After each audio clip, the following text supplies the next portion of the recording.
Thank you, Christy. Our next speaker is also from the DC Department of Forensic Sciences.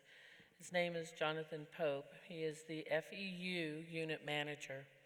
He is going to be speaking to us today about validations and implementation of the Evofinder automated ballistic identification system at his laboratory.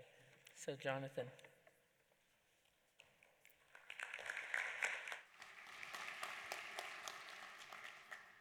So, good afternoon. I'm going to break up the pattern a little bit, and I'm going to step in front of you to kind of break up the monotony. So again, my name is Jonathan Pope. I am the Firearms Examination Unit Manager at the Department of Forensic Sciences in the great city of Washington, D.C. And I'm going to talk a little bit about our validation and implementation plans going forward. So first I want to give you, before I get directly into the Evofinder system, I want to tell you about my team and a little bit about what we do. I currently have 5 firearms analysts. I have 2 firearms analysts in training. I have 3 firearms technicians. I have 1 firearms technician in training. And I have 3 contract technicians that round out my NIBIN team. Essentially what our unit accomplishes and the services we provide are test fires that are recovered in the Washington, D.C. area. We also provide microscopic analysis on bullets and cartridge cases. We perform NIBIN acquisitions and NIBIN microscopic confirmations. Not only we do it internally for DC, we also have cross-laboratory from state to state and from location to location confirmations for NIBIN. We also perform gunshot residue examinations, and then to finish out, we perform serial number restoration examinations. So right around August of 2018, DC Department of Forensic Science was fortunate enough to buy the Leeds Evofinder system. I think it was a large step forward in terms of 3D metrology. This is happening across the country for firearms labs, to my understanding. And before I go any further, I wanted to make sure I acknowledge my agency director, Dr. Jennifer Smith, and also my forensic science lab director, Ms. Karen Wiggins, who you heard yesterday speak, for their vision, their commitment, and their support in terms of making this large step forward as we move into the world of 3D metrology. So essentially, the Evofinder system is a scanning system that generates 2D and 3D digital images for bullets and cartridge cases. It allows us to perform correlation searches, comparisons, and examinations. But most importantly, it will allow us to move into a more objective posture by providing us a numerical similarity value between 2 cases that identify it back to a specific source. And one of the reasons why we feel this step is important is because in recent years, the pattern matching industry overall, but more specifically the firearms industry, has received lots of criticism from the NAS report, from the recent PCAST report, that really spoke to our subjectivity in our science.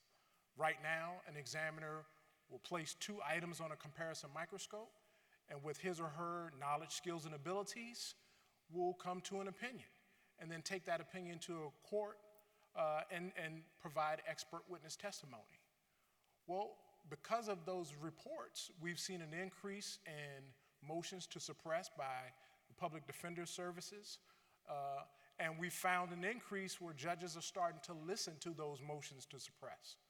So we, as an industry, have to move more towards an objective posture and objective conclusions with our firearms analysis. So our overall goals and what we hope to accomplish while we're validating this particular system is to evaluate the functionality and limitations of the Evofinder system in regards to identifying possible links between firearms evidence, to evaluate how well the system differentiates between known matches and non-known matches, to evaluate the system's accuracy and reproducibility in regards to bullets and cartridge cases, adopt new examination procedures that objectively support the link between firearms-related evidence and a specific source, which is really important. And we hope that it will also allow us to have alternative confirmatory methods through the use of instrumentation. Right now, we have 100% blind verification for each case. As an examiner comes to his or her conclusion, another examiner with similar knowledge, skills, and abilities have to come behind that person and perform a verification. With this Evofinder system and this 3D metrology instrumentation, that system, we believe, will be a lot faster. So to kind of drill down on some of the specific goals that we have, we want to look at the machine's ability to have high accuracy with bullets and cartridge cases. And how we plan to accomplish that is we plan to acquire several consecutively manufactured barrels and slides. These are tools that have been made at the same manufacturer, on the same line, with the same tool at the same time. And we believe that will give us the highest chance of a false positive. And if that machine can differentiate between a consecutively matched barrel and a consecutively manufactured slide, then we feel that we have a successful validation study. We also want to look at the cartridge case robustness. So what happens if the machine scans a cartridge case or a bullet that has been altered? So we want to see how that system recalibrates itself and make sure that we stay on course toward a positive conclusion. We also want to look at cartridge case comparison in terms of similarities. So what we want to see is if there's a cartridge case that has similar markings that we look for, striations and accidental markings, or subclass characteristics that are a result of the manufacturing process, we want to see how the system responds to that and see if we have some success in that area. And last, we want to look at the bullet and cartridge case reproducibility. We want to make sure that as we scan cartridge cases and bullets, that if one examiner comes to a conclusion with similar knowledge, skills, and abilities, the next examiner will come to that same conclusion. So those are the main goals that we're looking at. And of course, that's a fluid process. As we learn more and more and gather more data, then we'll add to those goals. So we broke our validation and implementation plan into 3 phases. The phases can be summarized as phase 1 was mostly training and gathering data and certification. Phase 2, which is the phase that we're currently in, is developing and distributing competency tests, maintaining proficiency over time, and drafting validation plans. Phase 3 is more about moving to casework and case flow and workflow. But to drill down more in terms of each plan, so in phase 1, what we accomplished is at the time we had 6 examiners. We trained all 6 examiners. We gave them comp tests. And we also received our certifications from the Leeds manufacturer. And we also developed those competency tests.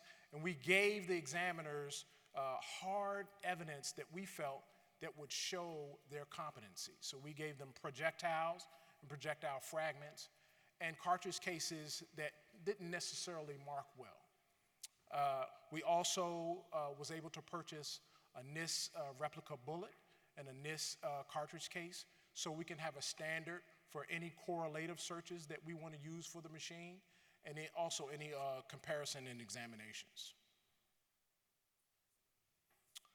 In phase 2, which I mentioned is where we are now, we distributed those competency tests.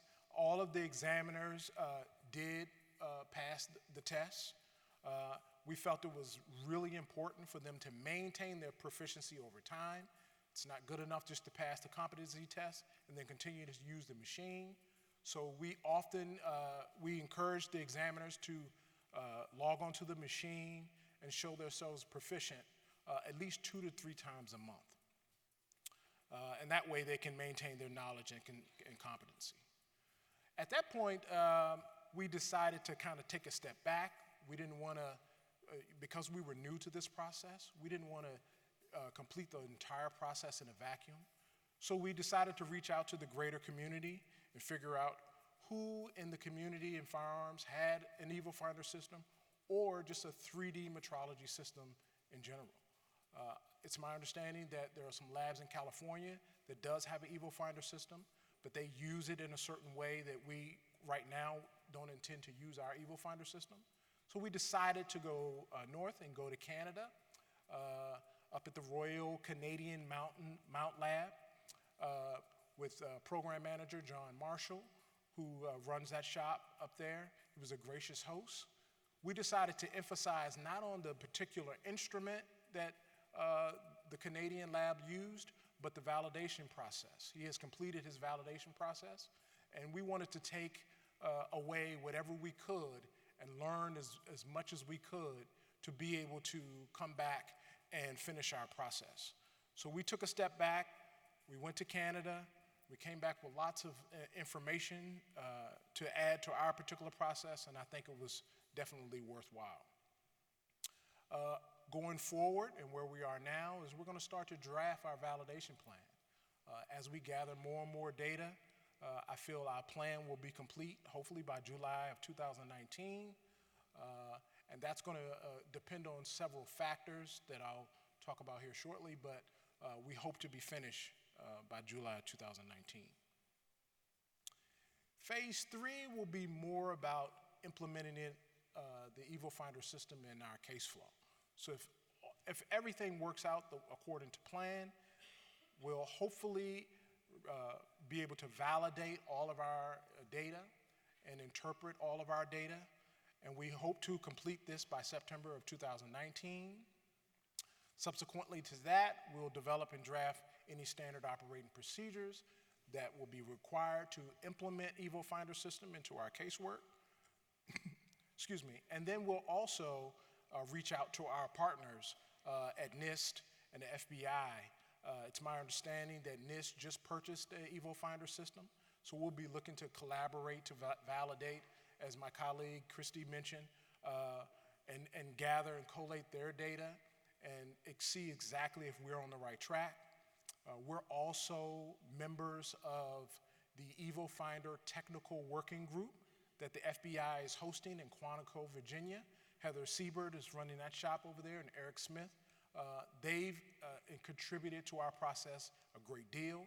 They've given us lots of guidance, and I appreciate that partnership, and we're going to continue to maintain that partnership. But that's what we plan for phase 3. I think it's really important to point out that most of the validation information will probably be interpreted by a statistician.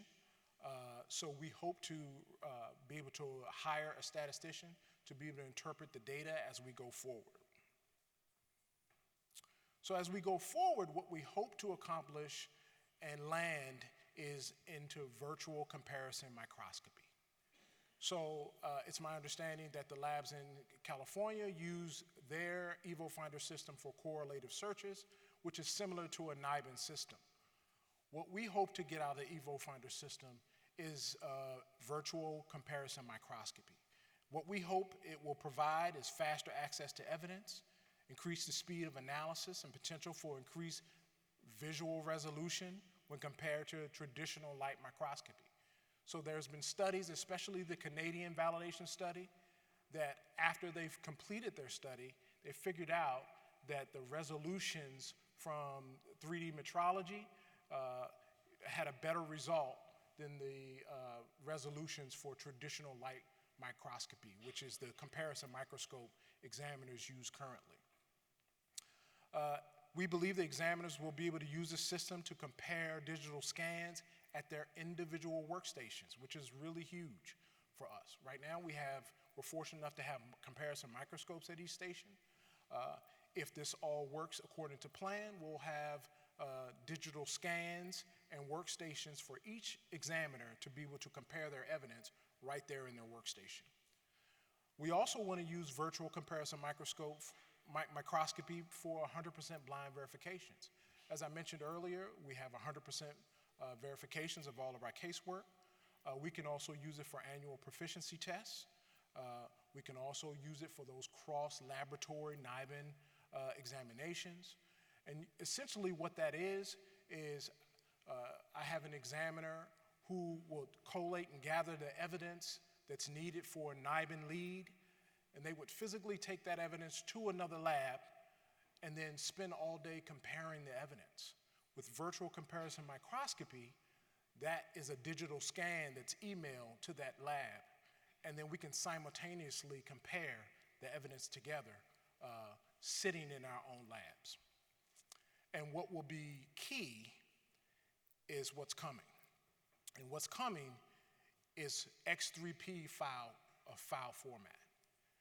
And once we are able to receive this particular update to our system, and we finish our validation plan, the X3P file format will allow us to virtually talk to any 3D metrology machine. So what you see in front of you on your right is a scan in the Evofinder system. What you see on your left is that same scan opened from a cadre system, which is another 3D metrology system. What's important to point out is the resolution and the level of detail that you see in the Evofinder system did not change when it was opened in a cadre system. And it's all because of that X3P file format. I just talked to Jake Kurth, who works for Leeds, out in the lobby there, and he assured me that X3P will be coming probably in the next couple months. And at that point, we'll be able to compare evidence to labs across the country just by pushing a button. What else is more important for me in terms of being the manager of a firearms lab is that as I begin to implement this particular process, as evidence comes in, a test fire is completed, a cartridge case is then looked at and then scanned into the Evofinder system. That scan will go to NIBIN. That same scan will go to the examiner that triages my evidence, and then that same scan will also go to my examiner who will compare that evidence. So almost simultaneously, I'll have that same evidence being entered into NIBIN. That evidence could be associated with a homicide. That homicide is being completed. And also that scan can go to another lab so we can do cross-lab comparisons almost simultaneously. So that X3P format export will be extremely important in 3D metrology. So as I stated earlier, I think it's going to be important for me to be able to bring on a statistician to validate and interpret this data. So we have recently proposed, put forth a grant proposal with the NIJ to be able to hire this or gain the funds to hire a statistician. We also want to hopefully purchase another expert workstation so we can maximize the entries and the scans. So we are hopeful that we will be successful in that grant solicitation. And with that, that's all I have. Be sure to, when you go out into the lab, into the exhibits, stop by the Leeds Evofinder station. You can see the Evofinder in full view, and Jake Kurth will give you a kind of a demonstration, and you can see exactly what I'm talking about in real time.